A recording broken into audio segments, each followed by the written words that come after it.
Good evening, everybody. I'm Councillor Claudine Russell, the Chairman of the Overview and Scrutiny Committee, and I'm pleased to welcome you to this meeting of the committee.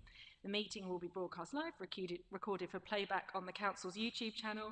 Will anybody else be recording the proceedings? I just asked so people at the meeting will know this will be happening, and I look to Councillor Mackay. Thank you very much. I reserve my right to take photographs and videos. Perfect. If the fire alarm sounds, we'll remain seating and Democratic Services will get us out safely after assessing the situation. If we need to, that takes us on to item 1 of this evening's agenda, and that is apologies for absence. I've had apologies from Councillor Houlihan and Councillor Oliver. I can't see anybody else needing to record apologies. So that takes us to item 2, which is substitute members. And we have Councillor Povey this evening for Councillor Houlihan, and I don't think we have a substitute for Councillor Oliver, so we're 12 tonight. Item 3 is urgent items. We've got one urgent item, which is the item 15, which is our working group update report, which includes the minutes and the briefing notes from the last meeting that we had as the working group.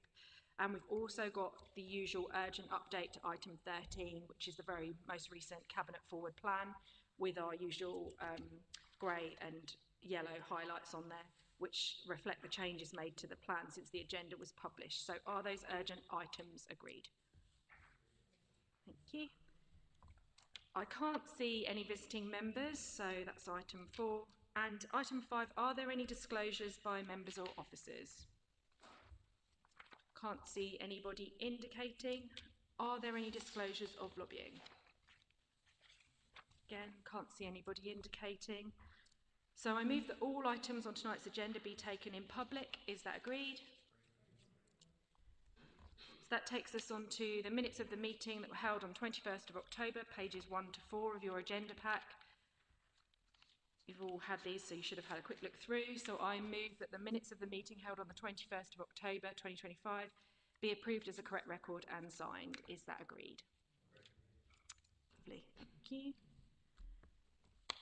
Item 9, we don't have any petitions this evening. Likewise, item 10, we don't have any questions from local residents. Item 11, I haven't received any questions from members. And that takes us to item 12 on this evening's agenda, which is the Cabinet Forward Plan.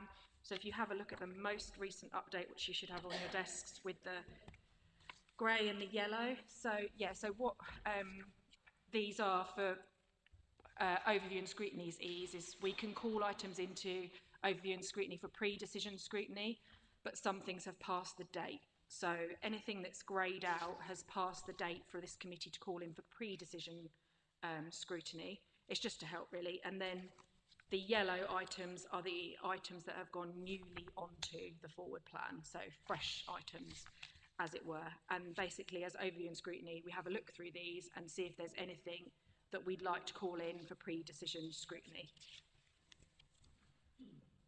I just wanted to make one comment, I can't see anybody else indicating, which was that we had an item on the agenda that was called property acquisition, I think for the affordable houses, and that has changed to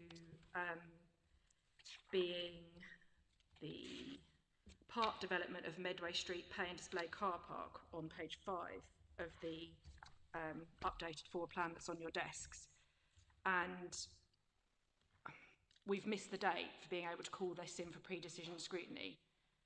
Now, had I have known that that's what that was, I might have been more interested in it. So I think I would ask, as the leaders here, that we get correct descriptions for everything that's on the forward plan, because when I look at the previous forward plan that we have in our agendas for this evening, oh sorry, I think it was the one from last time actually, that was just it just said property acquisition. So I thought nothing more of it. I thought, oh, it's just another thing that council are buying, but it's actually not that at all. And also, I don't think it would be an acquisition if we already own Medway Street. I don't see how that could have come under an acquisition.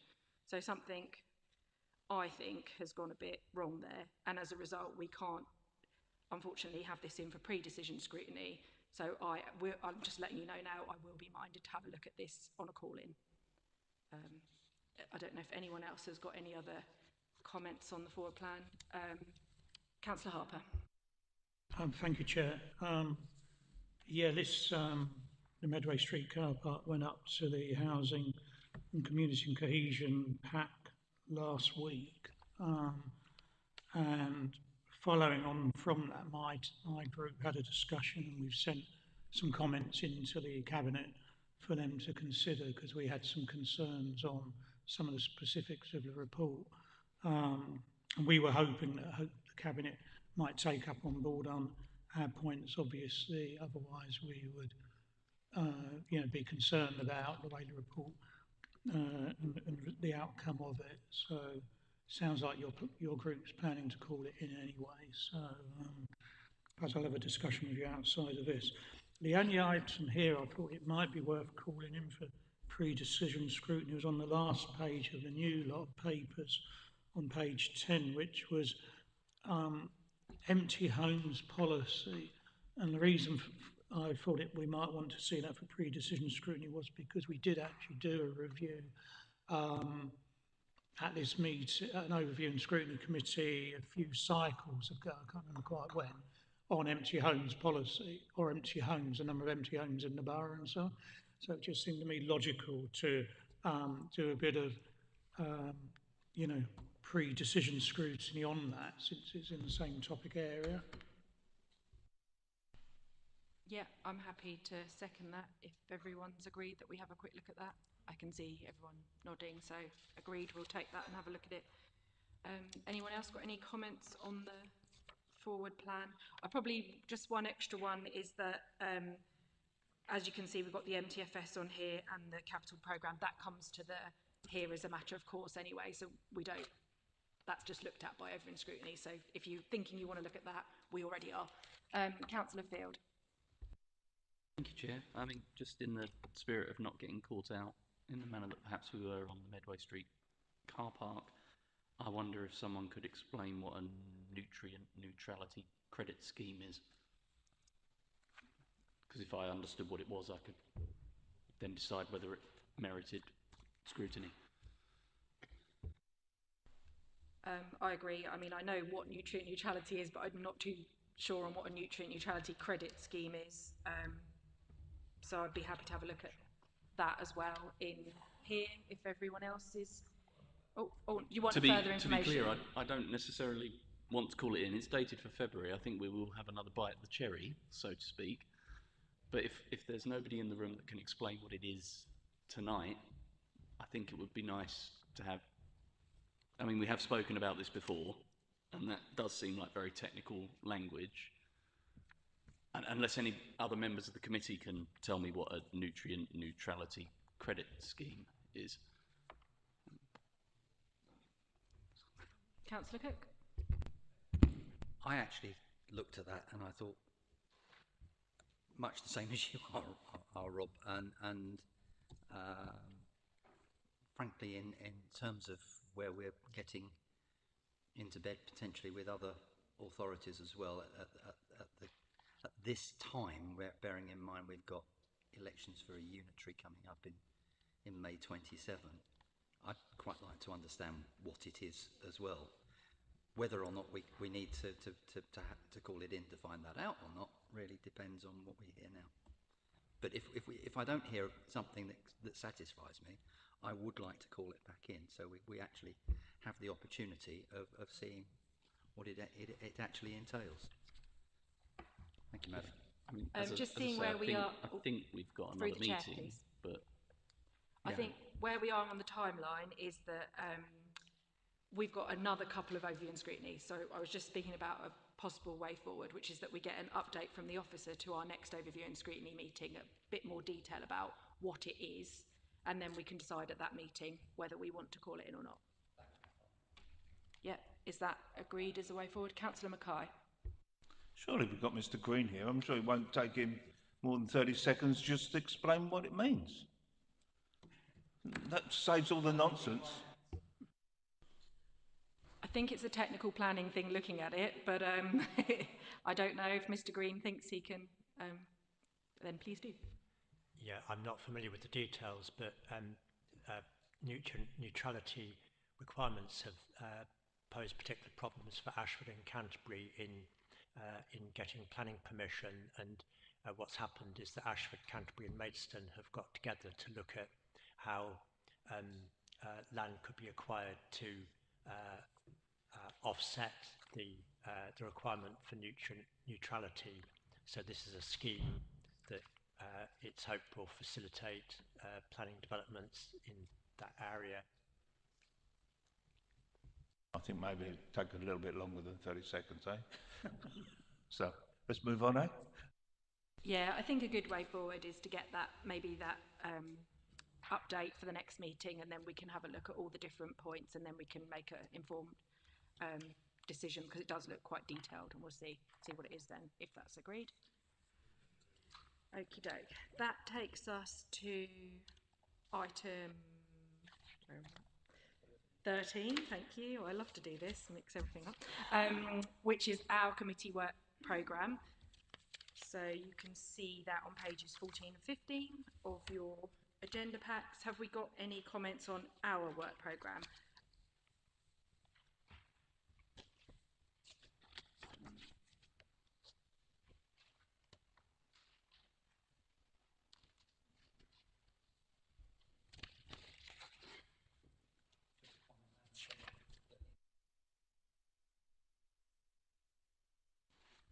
In terms of what I've got here for page 14 and then on page 15, if that's a comprehensive list of what we're planning to do as an overview and scrutiny committee, I'm not quite sure why we're having all these meetings.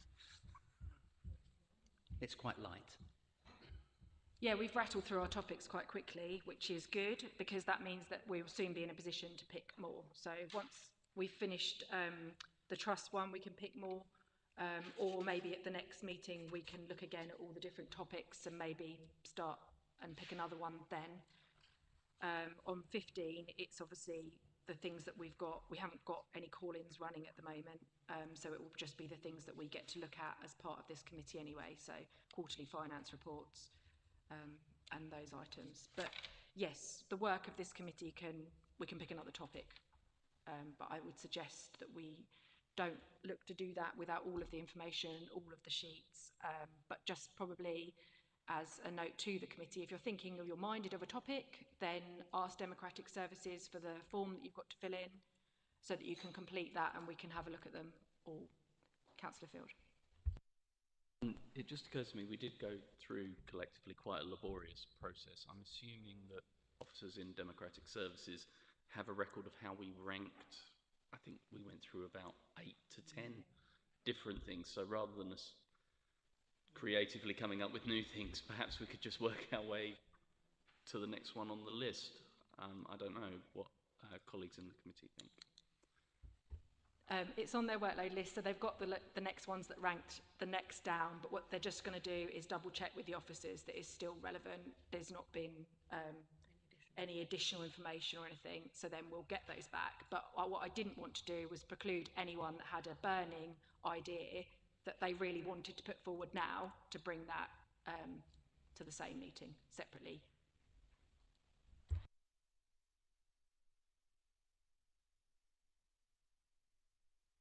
Right, that moves us on to item 14, which is our asset management plan, pages 16 to 40 of our agenda packs.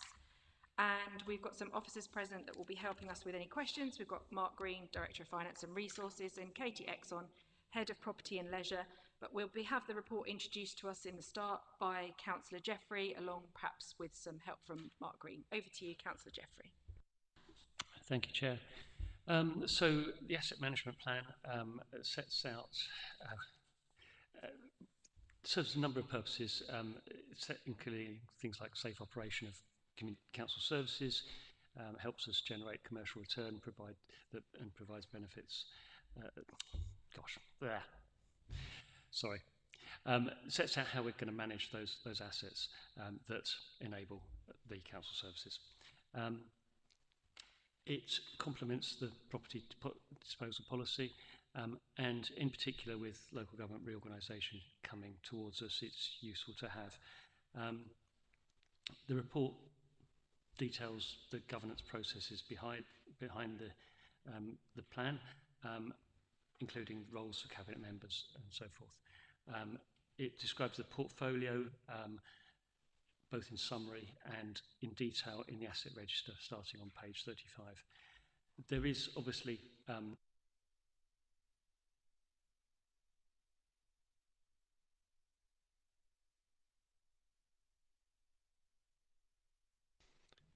okay. There's obviously interest in council's property in the run-up to LGR, so making sure that we're transparent about assets is obviously important. And the asset register provides some financial values for the property portfolio, but it doesn't capture the totality of that, the totality of the portfolio. Because some of the stuff there are a lot of assets out there, and it also doesn't cover things like natural assets such as trees, water, and so forth. And we are wondering if there's working out whether there's a methodology for capturing that natural capital. I'll leave it there. Thank you.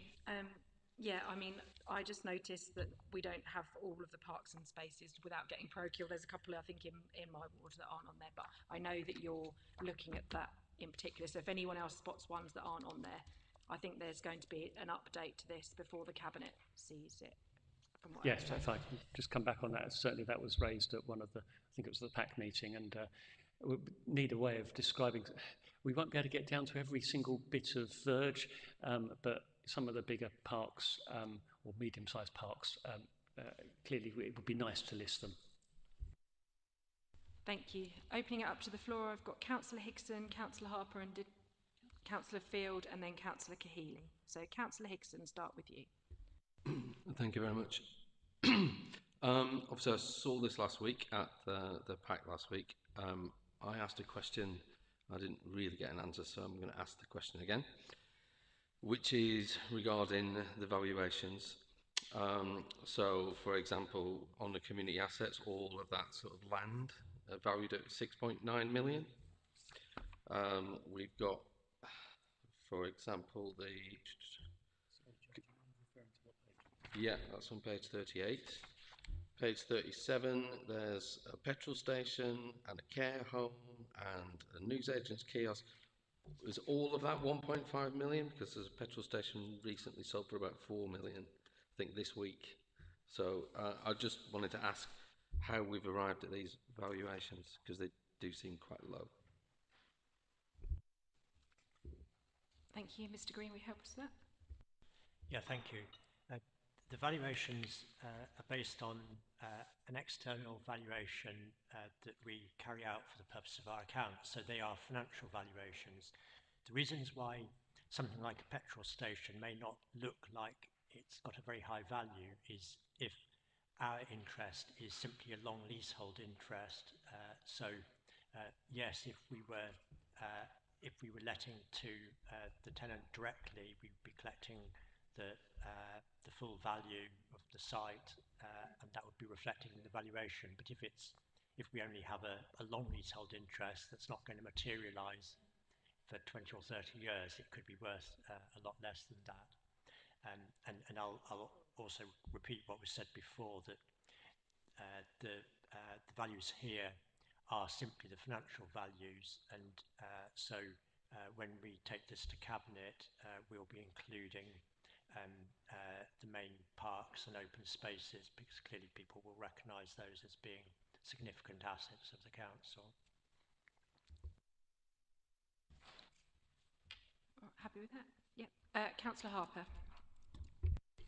Thank you, Chair.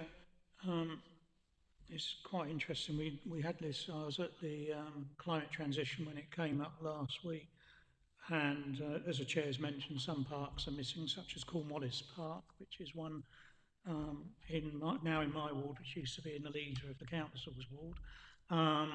So I think we need to do a real sense check in terms of our larger pieces of land holding to make sure they're reflected here.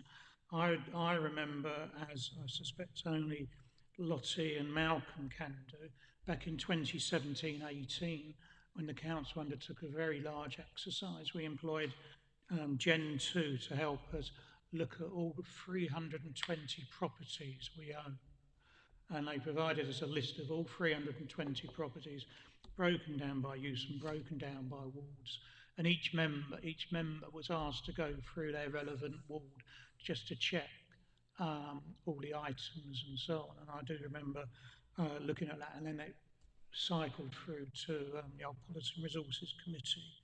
So that was much more comprehensive than what we have today, but that's the sort of volume of properties this authority owns. It might have gone down a bit or possibly gone up, but it's well over 300, 320 plus or minus. The valuations do seem rather all over the place. Now, Councillor Higson's obviously mentioned parks and the petrol station, but if we think of some of the town centre properties, so if we think of the Hazlitt Theatre, which, good though it is not particularly large, and that's valued at 5.5 million.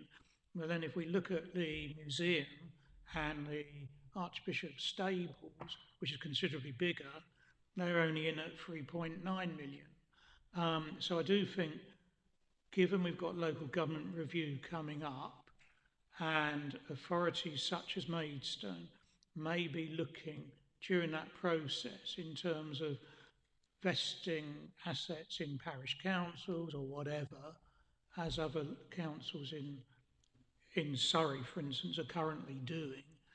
We do need better valuations because, for instance, if we were to offer the museum to someone, and it's valued at less than the theatre, we could get distorted issues. And I'm sure Mark Green, who will be saying that any transfers, for instance, have to be done at economic and best value.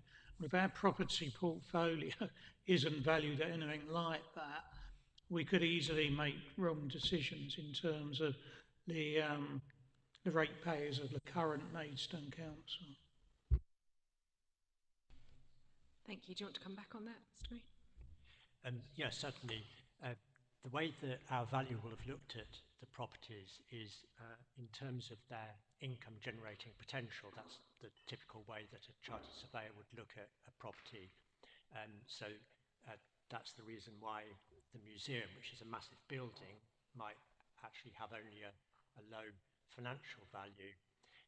But the other point that it's important to make is that the disposal policy, which I think this committee has seen, requires the council to take into account a whole range of factors when looking at disposal. So it won't just be, can we get whatever the value is here for the asset? It has to consider, for example, whether the transferee has got the potential actually to continue to maintain the asset into the future.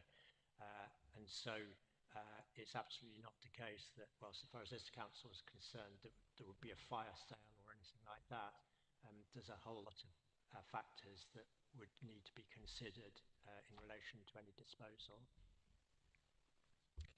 Councillor Quickly Harper, come do you back want to on come that. back? Yeah, thank you. It's interesting to hear that the valuations here, which we put into our accounts, are based on income generating value, because that would explain why parks and open spaces really don't attract any value, because in terms of their income generation, most of them is probably zero. So if you look at most of our parks in our accounts, we consider them worthless. Yet, if you looked at it, say, if they were sold off for housing, they would be hundreds of millions of pounds. So it's quite interesting, the criteria used to produce this register in an authority which isn't all about income generation. I do wonder if at some point this should be considered again, because I do think we get a very distorted idea of the valuation of the assets we own, purely based on income generation, when most of our assets are not owned for income generation. Thank you. I've got Councillor Field next. I think Katie wanted to come back on a specific point. If you still want to, I'm quite happy for you to do so, of course. I was just going to explain that how the asset register is and the valuations are presented is a very standard way in an asset management plan. If you look at our neighbouring councils or other councils, their assets will be presented in exactly the same way, in a book valuation rather than an open market valuation. And obviously, if we were to look at a disposal, as well as Mark has explained about our disposal policy, the valuation would be looked at in a different method of valuing it to get an open market valuation. To reassure members, this is a very standard set of how assets are listed in an asset management plan. But if we were to look at an open market disposal, there would be other methods of valuation to achieve an open market value. But it would be very difficult to list open market values in a register, because matters change and there's lots of influencing matters that would change an open market value. Thank you. Thank you, Katie. Councillor Field. Thank you, Chair. I'm perfectly happy with the asset management strategy, but I do think we keep skirting around this conversation. I anticipated that the conversation was likely to go on to things that aren't in the asset management strategy, and I do think this might be the right time for us as Overview and Scrutiny to make a recommendation to Cabinet around what we want to do about this. I had a brief email conversation with Katie ahead of the meeting. The notional value of the missing parks and open spaces that we can all identify from our respective wards is less than £20,000, therefore not, from the finance perspective, something that would sit in of itself on an asset management register. However, as many of us have said, you know, those parks and open spaces, pocket nature reserves, etc., that are in our respective wards and those of colleagues are of intrinsic importance to the communities that we represent. And take on board entirely Mr. Green's point that we're not going to have a fire sale or any such other thing as part of local government review, but we are going to be handing over those assets. I'm sorry that this is getting a bit long and warbly. If anybody wants me to be clearer on anything, please do ask. So, for example, if I just take my own ward, Weavering Heath is not on this asset register. There are 3 play areas in Vinters Park that are not on this asset register. There are a couple of informal open spaces that are not on this asset register. Members will easily be able to identify other such spaces and amenities in their own wards that are not on this asset register. Councillor Harper was talking about something that was done a while back. I think I'm going even further back, and I might be the only person on this committee that was involved at the council when this occurred.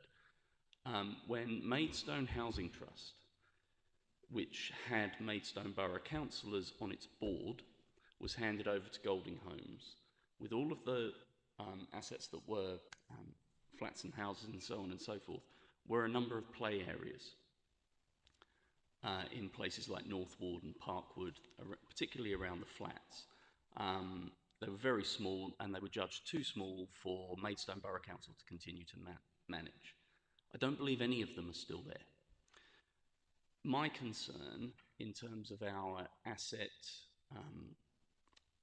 overall asset holdings is that once we hand over to the successor authority, the types of amenities that I've described in my own ward, that I'm sure you can all think of similar examples of in yours, will just be wrapped up in a big bag that says general amenities that are worth less than £20,000. But they're very important to our residents. So I come back to what I feel we ought to be doing in this particular space as Overview and Scrutiny, which is essentially to say to Cabinet, and I would invite contributions on this from other members of the committee so that we frame it well, but something around that we must start some sort of process. I don't believe this is an executive function. I think it should be something done as a council, because our respective wards are important to all of us and our residents around those kinds of assets, and what the implications for local government review are for them, so that they don't simply just get bundled. And this isn't a criticism, I understand the process that officers have to go through, but they don't just get bundled up in something that then, for an authority that's going to inherit the county council's social care, SEND and highways liabilities, are going to become a very, very small line on a budget book. And I do worry that these amenities, which are very small, but I believe very important to our residents, once managed by a larger authority where there is considerable distance for the members, could be lost in the same way that those amenities that we handed to Golding Homes were lost when there were no longer borough councillors on the housing board. As I say, I haven't got perfect framing for this, and I realise I've been speaking for quite some time, but from contributions from other members, conversations that I've had with some of you, I think I'm on the same page as a lot of people here, and I would like to use the opportunity tonight to frame something that starts the ball rolling, so that Cabinet actively engages officers in terms of thinking about these particular amenities and what the strategy for them is going forwards, because I really do think it's important. So thank you for your patience, because I do realise that was quite a long time. Thank you. Has anyone got any points to raise to that directly? I can see Councillor Harper indicating. I think, having heard what you were saying, Rob, I think there's two elements, aren't there? There's one which is involving ward councillors to identify all the assets in their own wards and feeding that into the cabinet or into the council. And then there's a second one, which is looking how we clearly itemise on the property register what everything is actually in use for. Because if we just have, for instance, an item saying unused open space or something, which could be almost a playground or something, then a new authority which will be looking to raise money from day one will probably put it on the list for disposal without really understanding what a lot of these little sites are. I mean, looking at the Gen 2 thing today, there were about a third of our parks were identified for housing values to be sold off, and it was only when we went through the whole process, obviously, that we managed to, we retained all the parks and open spaces in the borough, but a lot of them were suggested they could generate lots of money if we needed to sell them. And a new authority is almost inevitably going to be looking to liquidate assets to generate cash to pay for adult social services. So I wonder if there's two things we should be asking the Cabinet to do, is to engage with all councillors to identify all Maidstone properties within their ward, and secondly, to identify, as part of that, to ask the ward councillors to feed back what these little pieces of land or larger pieces of land are actually used for, so we can get a sense of the value of all these land holdings. Because what worries me is that 300, as I say, I mentioned 320 properties. Some of them are really small. It might be open space smaller than this room, but in its own context could be quite important. And you're not going to know that unless all these things are actually done on that sort of methodology. Nothing wrong with the way this plan has been produced, but I just think, picking up Councillor Field's point of view, that extra bit of due diligence involving all councillors who've got that micro knowledge of their area could give us a document which is going to be much more powerful, not only for this authority but for our successors when we hand everything over to wherever they will go. So I just wonder if that's perhaps what we should be looking to recommend to the Cabinet something along those lines. I'd like to bring Mr. Green in here for some extra advice, if I may. Yeah, thank you. I absolutely understand the points that have been made, and certainly from an officer point of view, we've got no problem about being completely transparent about the full list of the council's assets, and we're happy to publish that. And I do see the value in it, because if there's general knowledge about what assets the council holds, then people will be aware of that. And of course, there may even be advantages post local government reorganisation if it happens in the way we envisage, because there will also be Kent County Council assets, which may well be sitting alongside Maidstone Borough Council assets. So that will help, assuming we can also get the information about KCC assets, that will help provide a full picture about what's in public ownership. So certainly from Katie's and my point of view, we have no problem in publishing that information. So just sorry to double check. So the information that Councillor Field and Councillor Harper were sort of asking about, the information about those smaller areas, you have all of that already? Yeah, okay. Councillor Field, did you want to come back? So for me, I have confidence in our ability to list our assets, and really I think what I'm trying to get to is something for the Cabinet to consider rather than officers to consider. Understanding the principle of best value and so on and so forth, but harking back to what I perceive, and other people may disagree, but the risk around these small amenities and assets being lost because of the scale and so on. My personal view is that as part of local government reorganisation, the council should look at those assets through the lens of, should we proactively be disposing of them to, for example, parish councils and appropriately constituted community groups. Mr. Green mentioned that a key consideration is, can they continue to maintain the asset in a manner that we would find appropriate, and so on and so forth. I know, for example, in my own ward, there's a play area in Grove Green that was adopted by Boxley Parish Council some time ago, and they maintain it. It's for me, a political consideration within the framework that Mr. Green and his department and colleagues would set around things like best value. But I think we need, as the elected representatives of the borough, to be coming to a conclusion of, actually, are there some of these assets that we should be looking to localise to parishes and such like, where it's sensible to do so. I think I'd just like to double check with Mr. Green again, just because I know we had the disposal policy. So I suppose my question that I'm hearing is, how, if somebody wanted to have one of these assets, like a parish council or a body, like now, can they come to us now and go through that, and how does that all work? Thank you. Yeah, thank you.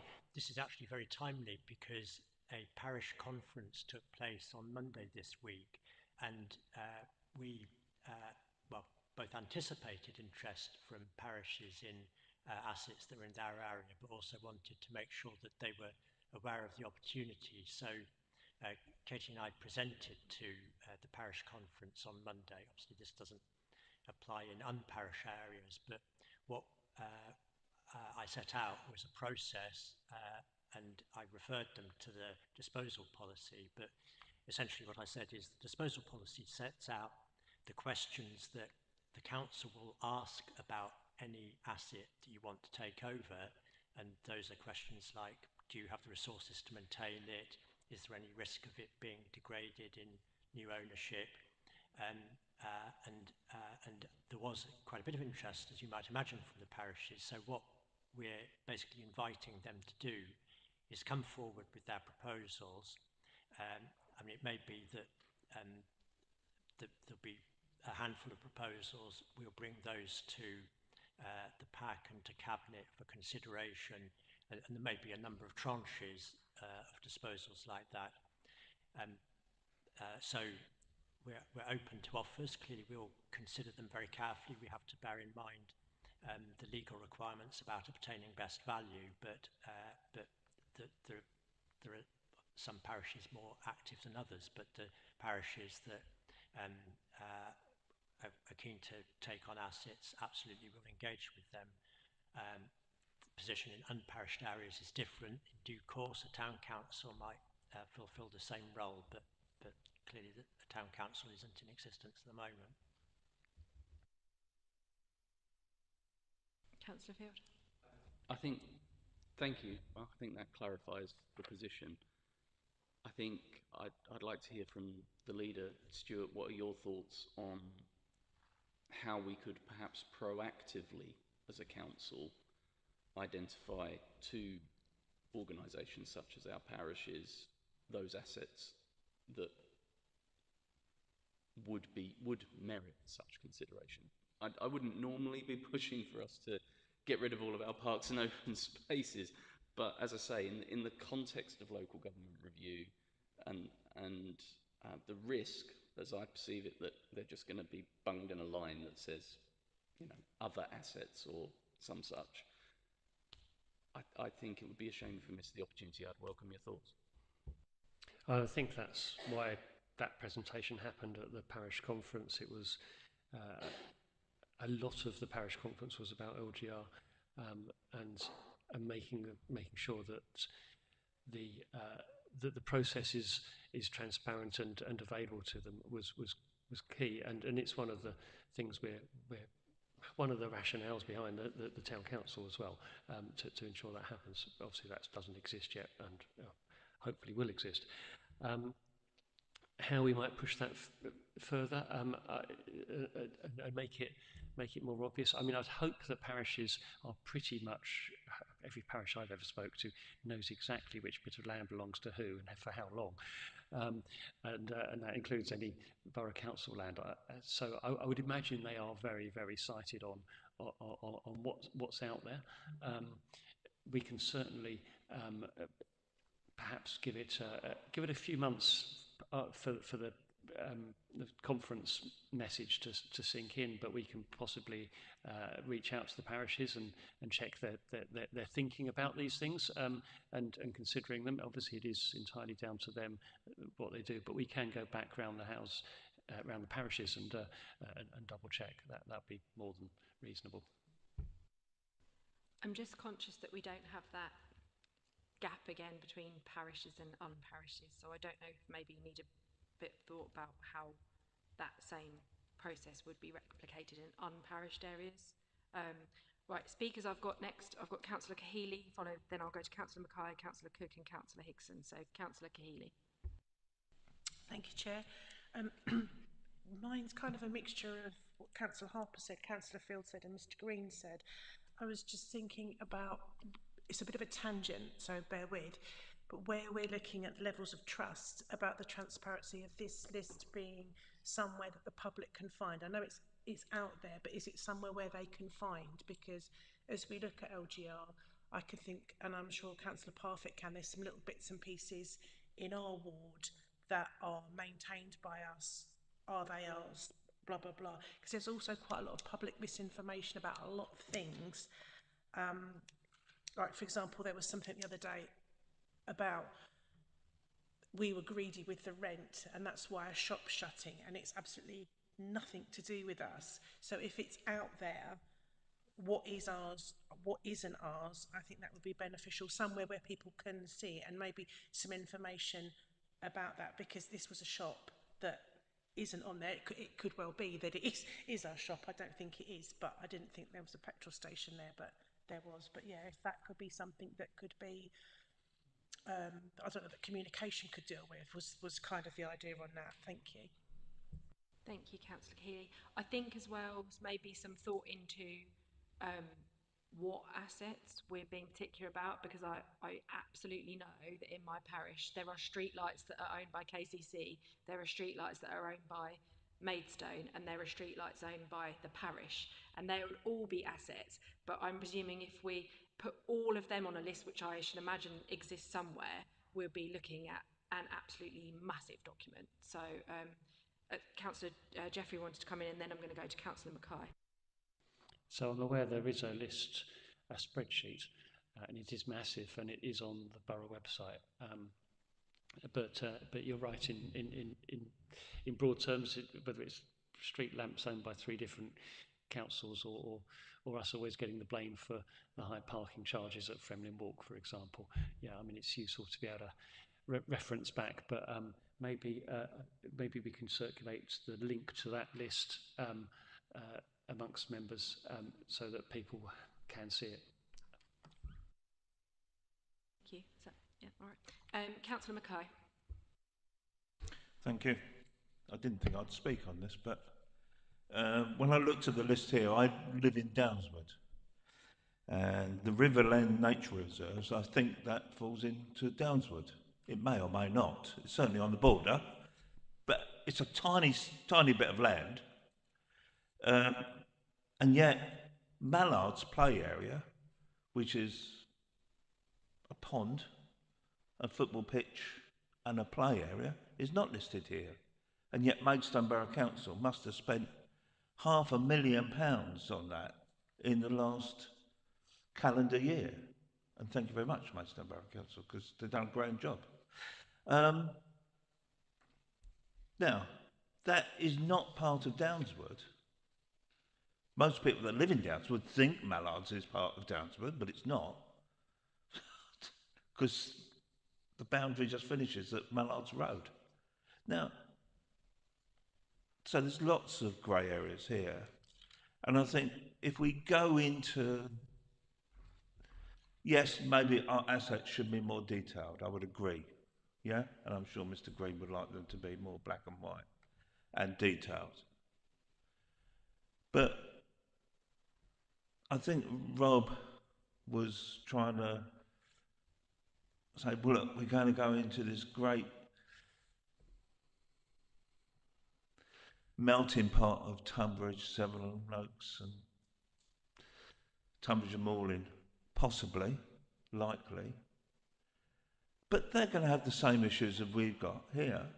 And they're going to want to save their parishes and their, you know, I don't see that we are going to be any different.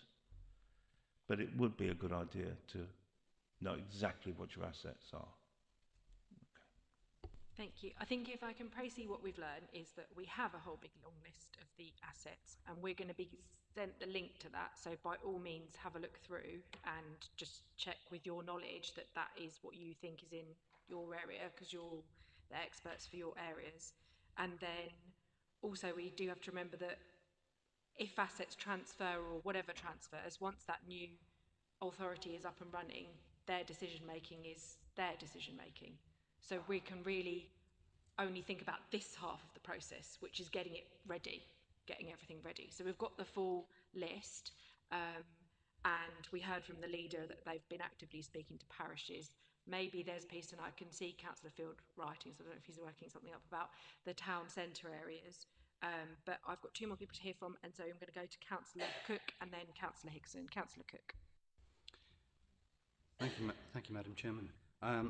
Firstly, I just want to say it's reassuring to know that there is a comprehensive list available, and I look forward to looking at that and working through my ward and a few others that I know about and seeing what's from that. Needless to say that if we've got an asset management plan which shows valuations, the comprehensive list valuations need to balance with what we're seeing on this one. It would be rather unfortunate to have a differential in the valuations, and I hope when we look at that there isn't one. I just wanted to go back to this business, Madam Chairman, about making assets, land, leisure facilities available potentially to parish councils. And I think it's incredibly commendable that we want our communities and our local residents to have that opportunity. However, as Mark's already pointed out, we are governed by law, and we have a duty to deliver best value. If we are going to sell or transfer an asset, we as an authority need to demonstrate that we are delivering best value. If we are not delivering best value, then we have to justify that somehow. And I've always found that justifying not accepting the highest price is incredibly difficult in local government, and Mark might want to comment on that. But the valuations, when we look at land which is practically zero because of the rental income it attracts, versus the valuation of land if we were to look to transfer it, are entirely separate. And I think we've also, whilst I think it's commendable that we're talking to the parished areas, and it shouldn't just be parished areas, in the non-parished areas where there are vibrant residents and communities that may want to look at something from a community asset point of view rather than parish owned, then we need to treat those with some level of equanimity. But what will obviously happen is that we do need to manage expectations, because if we're showing something that has practically no valuation, we're not going to give this away for nothing, because we're not allowed to. And we will have to deliver best value on behalf of all the residents of the borough area, which obviously then those bunnies will then move in to the successor organisation. So I think we need to just be careful about how we progress on that. But I be interested if Mark's got any further comments. Mark, over to you. Yeah, certainly. There will be some assets that have no financial value, and then in that case we would need to look at the value to the community. But remember, we have a disposal policy which sets some tests that we would apply in all cases. So it's not just a question of the parish saying, yes, we want it. We would go through the tests that are set out in the disposal policy before making the disposal. And in the end, it would be a member decision. So it's not as though it wouldn't have appropriate scrutiny from the PAC and then from Cabinet. Yes, please, Katie. Just to expand on that a bit, Local Government Act 1972, there is a formula for being able to sell at less than best value, as in best market value. And it would be a case of proving a community benefit and value in somebody purchasing something, and therefore, obviously, the valuation, you can then proceed to dispose at less than best value if that's proven and documented. And also, it's what the land is being sold at. For example, a playing field in a parish council, in a parished area, may, under some circumstances, be valued at a high value if it was to have the benefit of planning, for example. However, if we were selling that piece of land or disposing of that piece of land to the parish council, we would put firm covenants and clawbacks on that piece of land that it could only be used, for example, as a public field, which then brings the valuation back down to our de minimis level. I hope that gives you some sort of like clarity and reassurance of the different ways of valuing. Thank you. I'll come back just very briefly on that. I think that was what I was referring to in terms of, if we're not going to get best value, we then have to justify that, and what you've nicely elucidated there was the way that you go about doing that. What I would say though is that no matter what covenants that you put on land, and given that we are entering a phase where we have a government that is keen on streamlining and making planning permissions much easier to achieve, covenants can be challenged in law, and where there is money, and lots of it, as Malcolm mentioned earlier, at stake, people will be prepared to invest in that, and there will be developers seeking to acquire land to add to their land banks as part of this process as well. Can I? And I mean, there is always the alternative of, instead of a freehold disposal, we went down the line of a leasehold disposal. Still both considered disposals, still both need to be considered that we're achieving best value, but that, for want of a better word, it's not us selling off the family silver, as it were, but we would be granting, and that gives that's another level of dealing with something.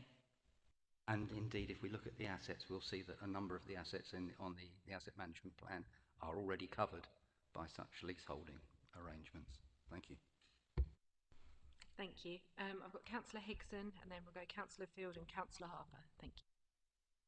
Okay, thank you. You mentioned a fire sale and family silver. So am I correct in assuming that we can't just give everything away, and we have to actually have something to be able to give to a successor authority? So could you clarify, are we able to do things that we wouldn't ordinarily do as a result of local government review? So how would that sort of translate as if hypothetically we had a town council? Would we, for example, be able to hand over Maidstone Borough Council, like this lovely building that we're in, for example? Over to you, Mr. Green. Yeah, I think it's important to emphasise that local government reorganisation doesn't impact the way that the council carries out its policies, and we've had very strong advice from Grant Thornton, our accountants, that we should continue up until 31st of March 2028, if that's the date, just doing things absolutely as we normally would do. Now, so far as the town council is concerned, that may only have been in existence for a year at that point, and it would be up to the town council to approach this council or a successor authority if it wanted to take over an asset like this. Certainly for as long as Maidstone Council is in existence, all the things that we've said would apply. We would look to the disposal policy in considering any proposal to acquire the council's assets. We'd be obliged to follow all the legislation that has been referenced. But my basic point is that nothing about the law or the overall framework is changed by local government reorganisation. Thank you. Councillor Field. Thank you, Chair. And thank you everybody for engaging with this debate. To be clear, from my perspective, I'm not suggesting that we engage with hypotheticals. There is no town council. It cannot adopt anything. That's clear. Everything that Mr. Green has said about best value, Katie's valuable contribution on covenants would apply. I'm not suggesting here that we try to do something that is outside of the governance framework. As you all know, I chair audit governance and standards, so you'd be very surprised if I wanted to do something that was outside of the governance framework. What I'm suggesting is that in the context of local government review, our decision-making around disposal within the framework that exists around how we dispose of assets should be proactively considered. Now, I've tried to put some words together here, hearing contributions from colleagues. All I'm looking for here is that we start the ball rolling. I'm very conscious that it's great to have the debate, but unless we as an output from this meeting suggests that the Cabinet does something. All we've done is have a nice chat. So I would like to try, if we can, to get something from this discussion that prompts the Cabinet to start the ball rolling in this area of thinking. And I think it requires a bit more debate than just the Overview and Scrutiny Committee to get to where we as a council would want to be on this. And I'm not sure exactly what all, I'm not Councillor English, so I can't tell you what all of the constitutional levers would be to do this properly. But what if, with indulgence from the Chair, something along the lines of that Cabinet request that officers produce a register of smaller assets and amenities that are below the level that requires them to be specifically referenced in the asset management plan, and for consideration then to be given to how the relevant policy advisory committee may be asked to frame how the council should proactively encourage parish councils or similarly constituted community organisations to apply to adopt such assets. So really what I'm trying to frame here is something that really proactively encourages our parishes and other existing, not hypothetical, community organisations that would meet the requirements that have been described by officers this evening to do so. That's really what I'm trying to get to. Thank you. Okay, so we've got a proposal, but I think that's going to need some work. That's quite wordy. So I'm going to go to Councillor Parfitt next. You had your on that proposal, wasn't it? Yeah, I just wanted a bit of clarity really, because I think from listening to the discussion tonight, we've already got that list. We've got that comprehensive list, which is on the website. It is available. So I don't think that the formulating of the list is the issue here. It's about how we perhaps promote to our communities that local government is coming and there could be changes, and how they perhaps could look at the assets more local to them and what they do with them. I think that's what we need to look at is how we really, oh sorry, I've got something in my eye, how we go out to our parishes or local communities. That's what. Yeah, that's precisely what I'm driving at. Yeah, Lottie, and as I said, I don't pretend to be able to frame this perfectly, so do welcome contributions, and I think we can probably shape something here. What I'm suggesting we get to is that as Overview and Scrutiny Committee, from a policy perspective, we ask the Cabinet to take meaningful policy steps to do just that. Because at the moment, no one's asked them to that I'm aware of, and it may be that list needs to be cut up a bit so that it can be made an easily digestible list for parishes. If I were a parish councillor, rather than just there's a list, go and read it, maybe I would like, here's the list that is actually relevant to your parish, for example. And I would see this as the beginning of a conversation. This is detailed, it is complex. Well, but we have to start somewhere, don't we? We've got the leader here. He could probably at this point say, yeah, we're happy to take that away and yeah, let's go to the leader. I mean, I was just trying to get some words for this, and I was going along the lines of, we ask Cabinet to proactively work through liaising with the parishes and our communities regarding the potential to take on NBC community assets through the local government reorganisation process.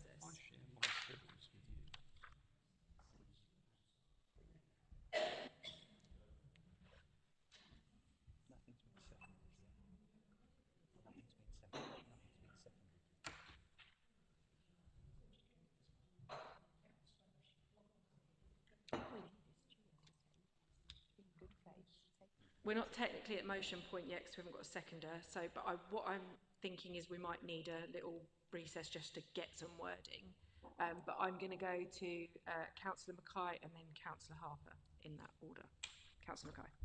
If I understand your proposal, it encourages, or you would encourage, the council to divest some current assets onto parishes. Now, if that is the case, I would caution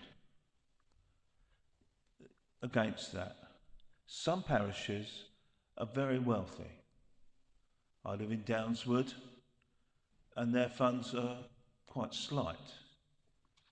I have Ottham next to me, who've got well over £500,000. Now, you know, parishes are not the... I mentioned the park near where I live, where Maidstone Borough Council must have spent well over £500,000.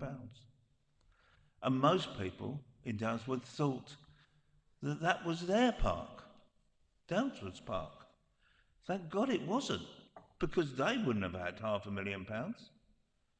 Now, I don't necessarily think divesting some of your smaller assets or property to a parish council gives it a greater degree of protection.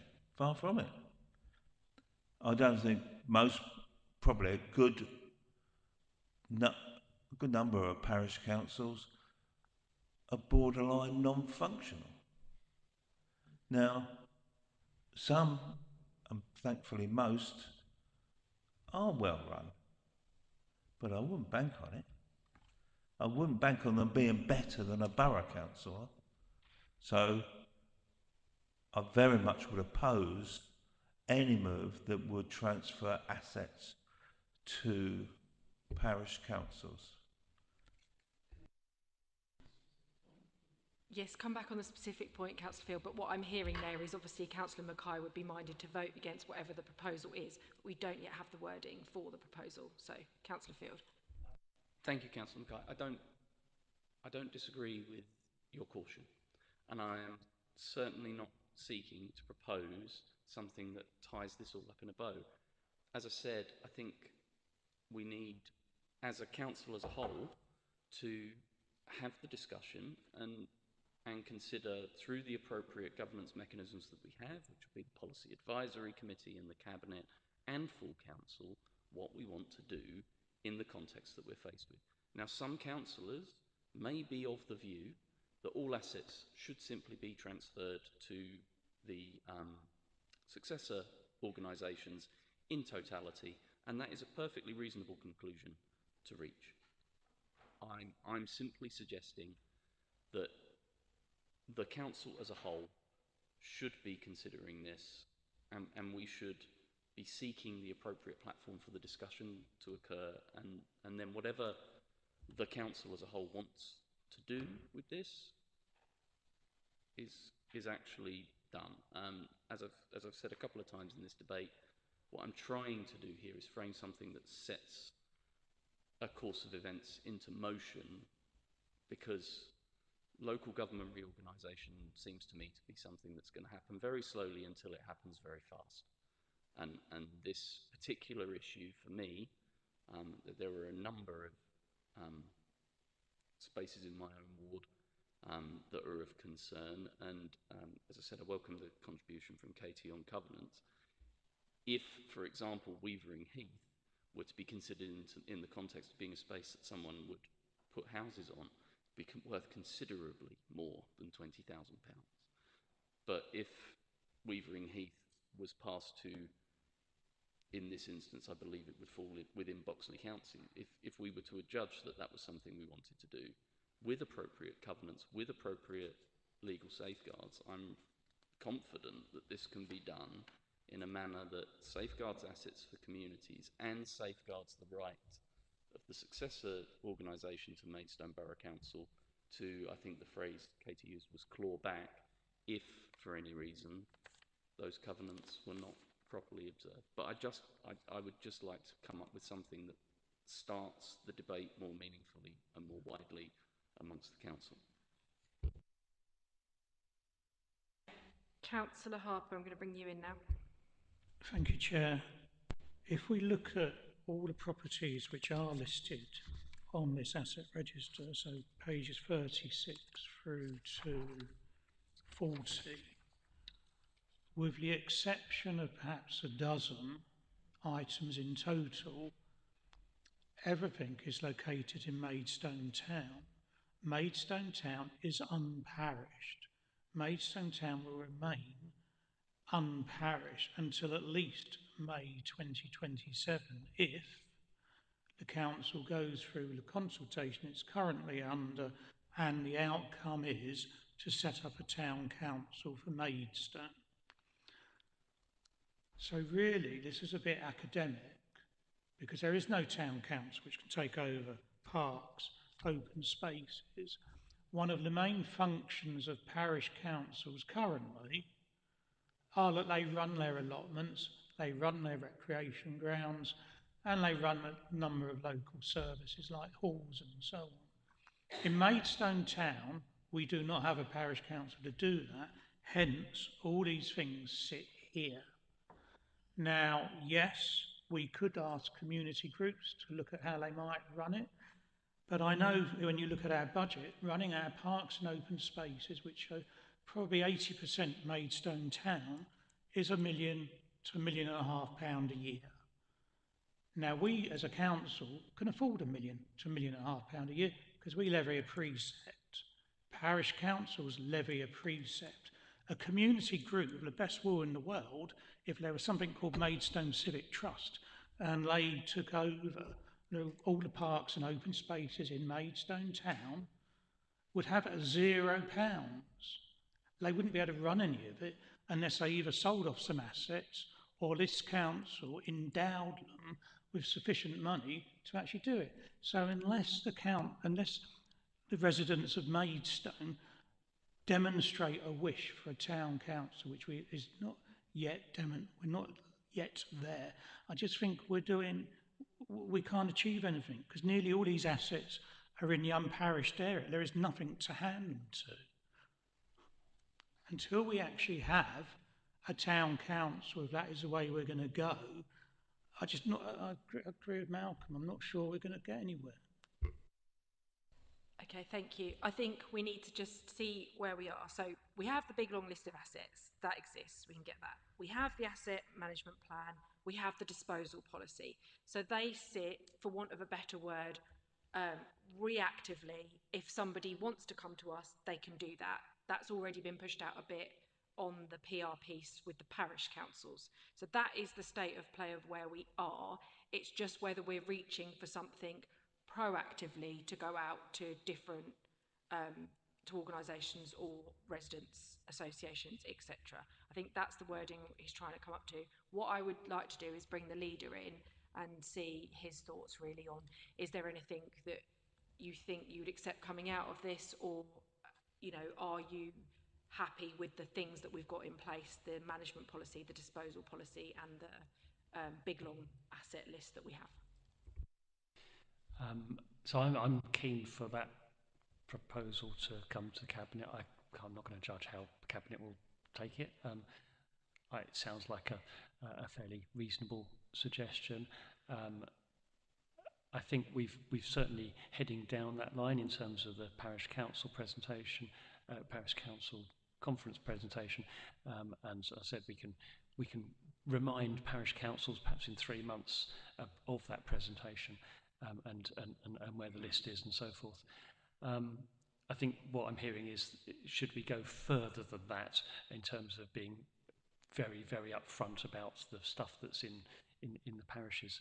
And yeah, so I'll probably need to talk to the rest of the Cabinet before I give a view, but it doesn't sound like a particularly contentious thing to do, if I'm honest. And just in terms of the town council piece, I mean, Paul, we were on a call today. I mean, this is one of the drivers for a town council to be able to do this. So, I mean, I'm hoping we do get a town council, and that the town council can start to look after town centre assets at some point. But yes, it is hypothetical because we don't know if we'll have one yet, but that's my hope. Thank you. Okay, where I am with this, I've heard everyone's on the debate, those that have spoken. we're at 7:45. I'm going to give us to 7:55 for Councillor Field to get your wording sorted, and then we'll come back, look for a seconder on that wording, and then we'll have a vote. Okay, so we're out until 7:55. Thank you.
Thank you, everybody. So we're back in committee. If you could please take your seats.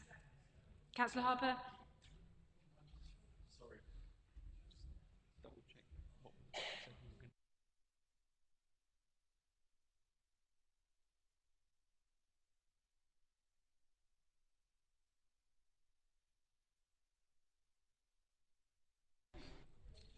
Okay, right. So we had that adjournment so that we could figure out the wording, because obviously we did have to go on that journey because I think we had to find out what we actually had. We dug a bit more into the asset management plan. We reminded ourselves about the asset disposal plan, and we also now know about the big long list that we can all look through. So here we are. And the wording that I have proposed by Councillor Field is Cabinet be requested to review how the Council's assets, such as those contained within the full asset register, are proactively highlighted to parish councils and other local residents groups in the context of local government reorganisation. Can I see a seconder for that? Councillor Nagy. Yeah. Oh, yeah, sorry, Councillor Nagy just beat you there, Councillor Parfitt. Okay, so I will take votes in favour.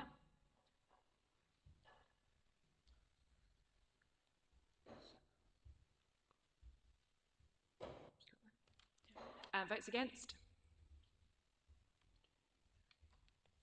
And abstentions? Thank you. That will go forward as a recommendation to Cabinet. So that brings us on to the last item on our agenda, which is item 15.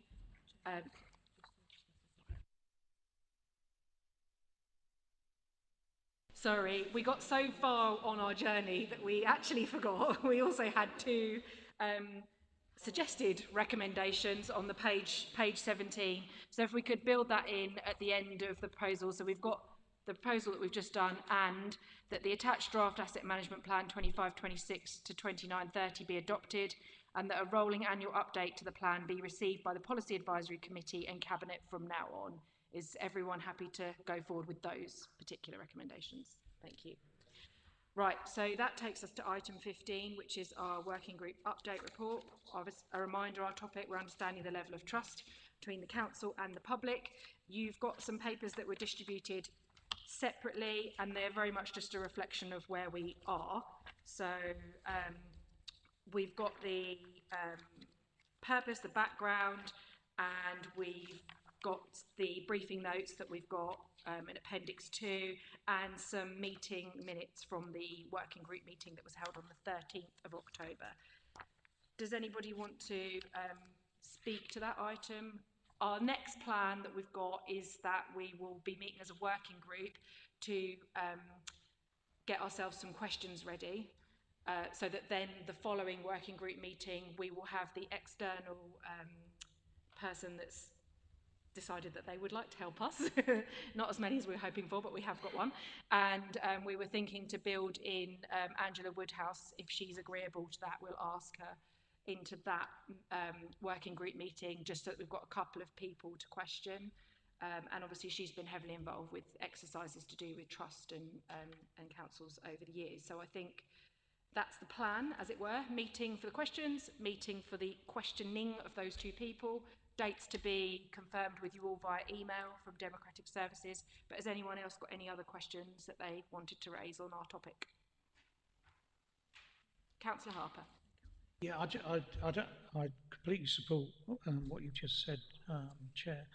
I think we also need to think, how can we find out what a cross-section of the public think of the council?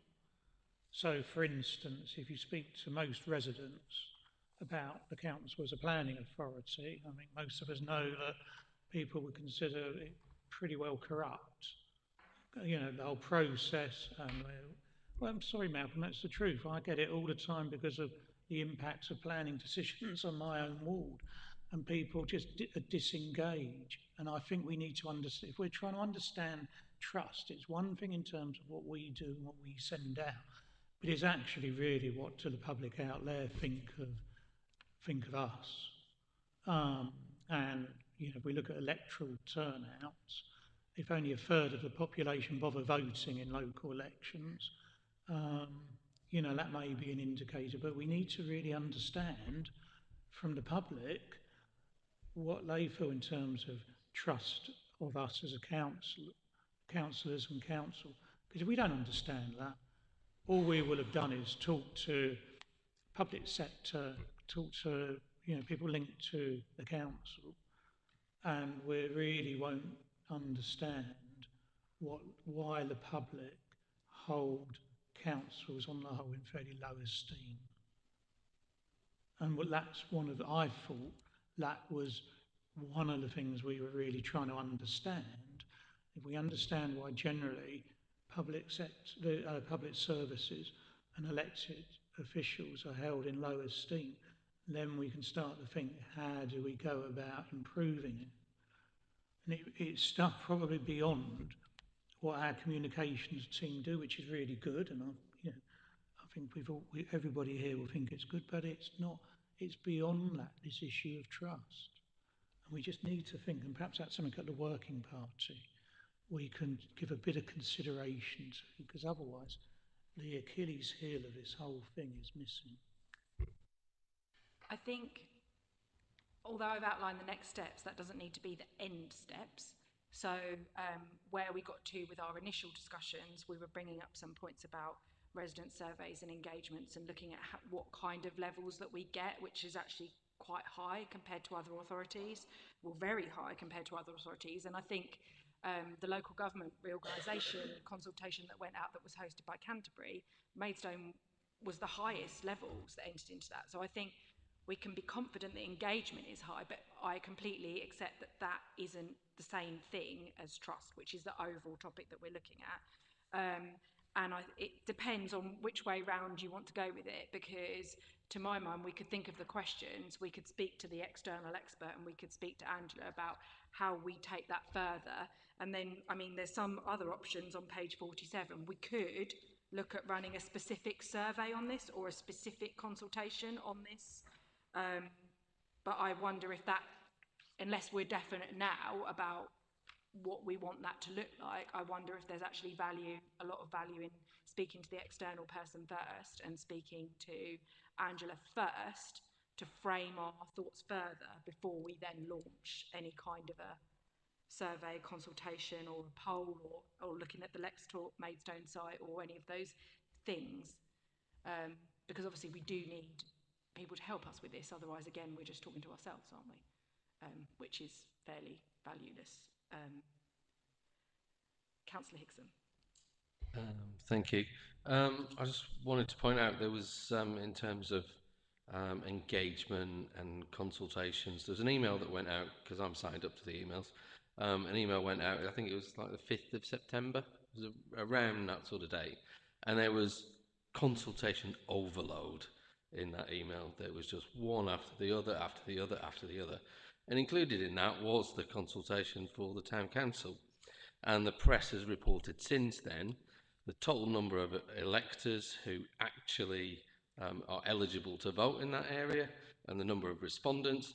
So it was about 0.5% of the total number of electors that are eligible to vote in that area. And the response in favour of that was just over half. That's not really an acceptable way to conduct consultations, in my view. Oh, and I think maybe there's a piece of thought there around messaging as well and how we communicate topics, because some topics on the surface of it, I guess, might be more exciting and people feel like they want to get involved in that, and other topics, even just by the nature of their title, might be not as, people don't want to get involved as much as that. I think there's all things that we need to kind of explore further, I completely agree, in the working group and when we talk to our next witnesses, and maybe also we have a think about what kind of questions we ask them to probe that deeper with them, with their extra knowledge. Councillor Cook. I was going to raise the point that's just been raised, because I raised it the other day when we were looking at whether or not to go ahead to the next stage of consultation on the town council proposals. I found it depressing to think that of all the people that the town council area is intended to cover, at that first stage of consultation where they were having the opportunity to have some input into this, the actual number that represented was 0.5%, less than half of 1%. And I just wonder, Madam Chairman, if there aren't some lessons that we could, and some people that we could talk to through this process that might have some expertise that they could share with us in terms of how to get people to engage. Because when people engage, then there's more likely that's more likely to generate trust, and that's what we're talking about here. And do you engage through a consultation process, or do you engage by setting up a number of focus groups in different parts of that? I'm not making any specific recommendation on that, but I do think that the idea of maybe getting some expertise in on this, because if we're going to get a similar level of response as we go forward with the consultation on the town council, then I think we're wasting our time, frankly. Thank you, Madam Chairman. I think it's difficult, isn't it? And I mean, we obviously had a working group already, and we spoke to the officers that are involved in sending out all of the different consultations. And they do have a really high mailing list. They do proactively reach and try and engage everyone. You know, there's the trying to get it out to people, and there's the people that are minded to complete it, aren't there? And I think if you look at ours compared to our nearest neighbours, we are actually quite good. But in the overall scheme of things, whether that's good, probably not. But in the overall scheme of things, the people that, you know, percentage of people that vote is not particularly high either. So I think there is a piece of work to understand why that is, but I also think that, you know, everybody leads really, really, really busy lives, and something has to grab your attention, and you have to think, yeah, I'm bothered about that, I want to fill that in. Why that is will be different for every single one of us and every single one of our residents.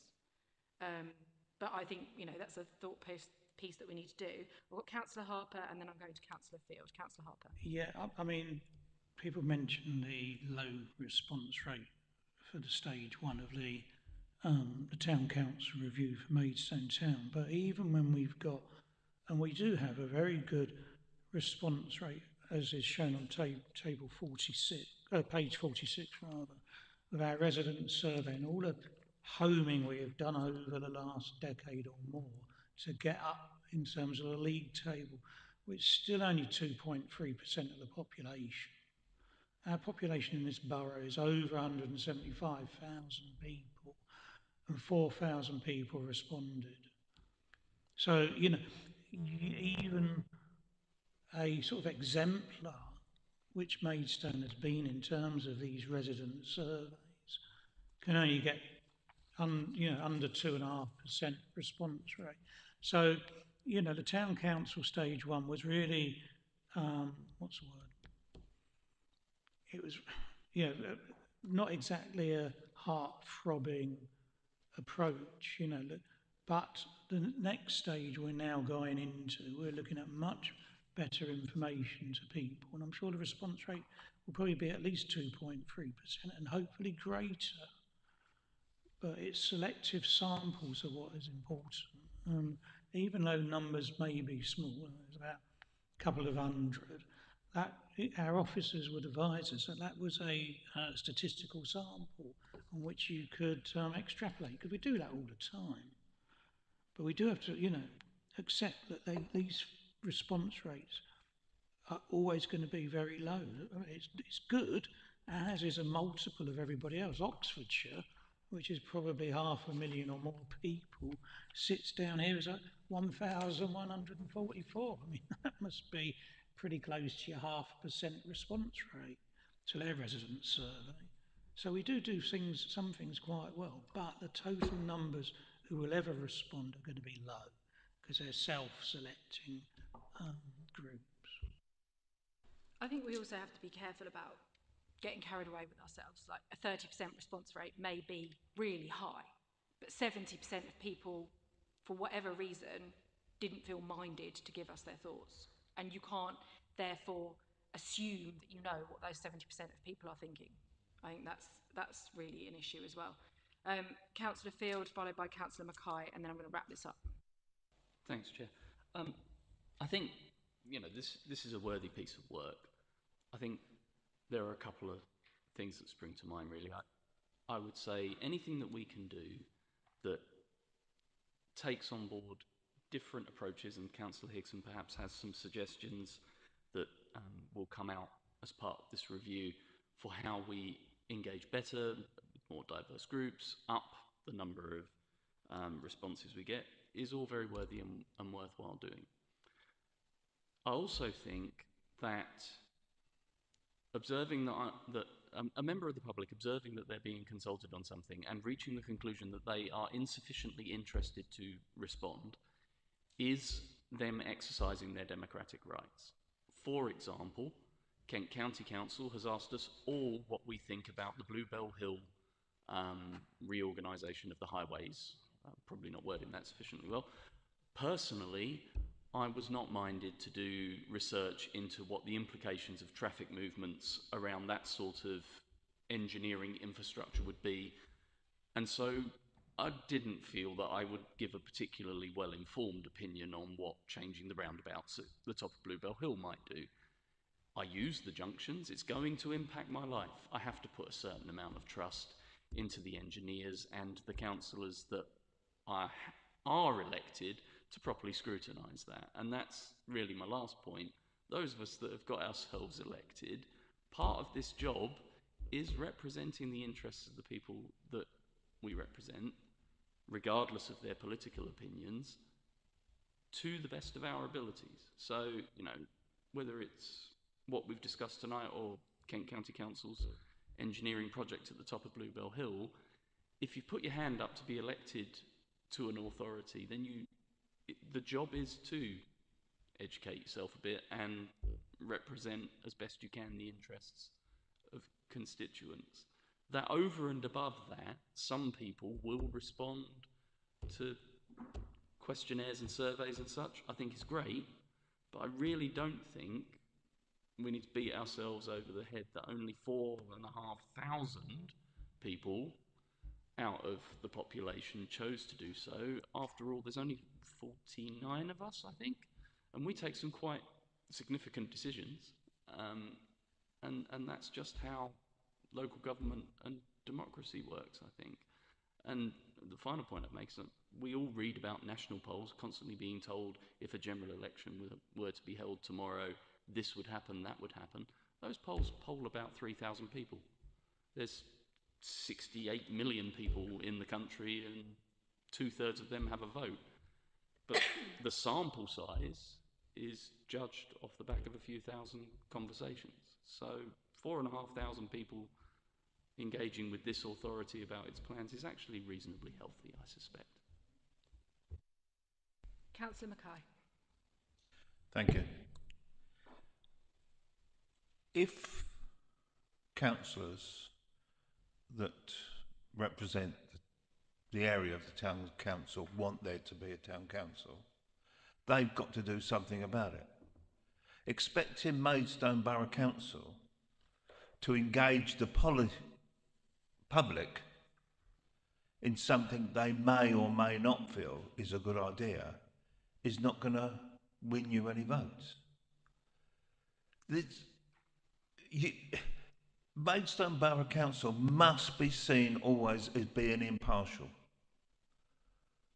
Therefore, unless someone gets a leaflet out, no bigger than A4, and nice big writing, pointing out the advantage of a town council, it ain't going to happen. Because there will be some politicians, some pointing out that if you vote for a town council, you'll be voting for an increase in your cost of living. So someone has got to take the bull by the horns and say, if this is what we want, you've got to go out and convince them. It is never ever going to be Maidstone Borough Council. That is not their job. They will always remain impartial. I live in a parish ward, so I have no interest in this at all. Although as an outsider I can say that I do think a town council in Maidstone will be a fantastic idea. Mainly because it could serve as a catalyst for bringing funding into the town centre. Now, and the ceremonies. But honestly, it is down for the councillors that represent town centre wards to campaign, to persuade, to get it done. Last speaker on this, Councillor Povey. Thank you, Chair. Yeah, I realise that I'm only a substitute here today, but I think this is a great initiative. I don't know how many of you know, but I've actually been fighting Maidstone Borough Council over another matter that I won't go into now for 5 years. I've got a lot of experience over the complaint process and dealing with councillors. I could tell you quite a story which was the catalyst and culminates in me sitting here today. I'm not expecting this initiative to solve my problem or anything like that, but I think I've got a lot of input that I could give into this process, and if that meant sitting and having a coffee and an informal chat with someone, or more formally I could provide some input, I'd be more than happy to. Thank you. Thank you. So we'll close that there. So the next steps are we'll have a meeting of the working group, which will be communicated to you guys by email. We'll get, as usual, the meetings of the working group are open to everyone. We'll try and get a quorum number, obviously, to attend, but anyone can attend those from the Overview and Scrutiny Committee. If you're not normally on the Overview and Scrutiny Committee, pass your ideas through whoever's your person on the persons on the Overview and Scrutiny Committee, and then we'll look to plan another meeting. Probably that will run into next year now, I'm guessing, because we're going to have Christmas in the way, for when we get the external experts in to ask our questions. Right. Before we leave tonight, I just want to take this opportunity to thank Olivia for all her help, and she's off on maternity leave, so I'm sure on behalf of all committee members we wish you all the very best, and hopefully we'll see you back sometime soon. Come and visit us. And we're glad that we managed to make this last evening last so long for you. So at what's the time? 18 minutes past 8, I call this meeting to a close. Thank you.